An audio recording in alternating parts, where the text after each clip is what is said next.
আসসালামু আলাইকুম। ইদানিং আমরা আমাদের যে গরুগুলা সেগুলোর খাবারটা একটু পরিবর্তন করতে চাচ্ছি।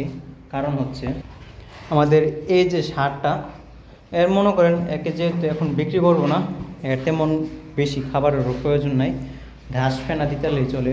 এবং সে হচ্ছে আপনার গাব 7 মাসে পড়ছে। তো সে যেহেতু এখন দুধ বন্ধ হয়ে যেতেছে, তার যতই খাবার দিই না কেন সে আর এখন দুধ দিবে না। তার এখন শুধু তার ভিটামিন ক্যালসিয়ামটা ঠিক রাখলে চলে। আর এ হচ্ছে রানিং দুধের গাভী।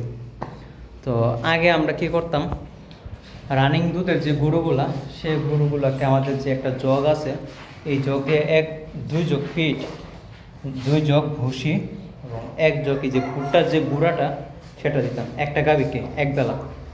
তো এখন যেহেতু এখন দুধের গাভী হচ্ছে রানিং একটা, তো সেই হিসেবে আমরা বর্তমানে সবগুলো গুঁড়োকে একসাথে এই যে শেডের মধ্যে খাবার দিয়ে হচ্ছে গিয়ে আপনার 12 জগ ভুসি, 5 জগ ফিট এবং 2 বল, মানে 2 বলে 10 কেজি সাইলেজ।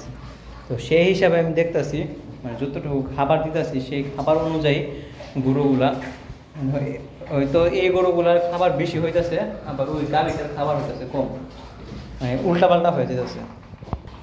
আবার এখন যেহেতু আবার 2টা বাছুরও আছে, তো বাছুরগুলোকে আমরা শুধু সাইলেজ আর এই যে ফেনা আছে ফেনা খাওয়াই পালতেছি। যেহেতু এগুলো দেশি বাছুর, এগুলোকে তেমন উন্নত খাবার দেওয়ারও তেমন প্রয়োজন নাই, শুধু নিয়মিত কৃমিটা করলেই চলে। কারণ এগুলোকে আমরা এখন বিক্রি করবো না, আগামী ফিউচারে আমরা বিক্রি করার একটা পরিকল্পনা করব।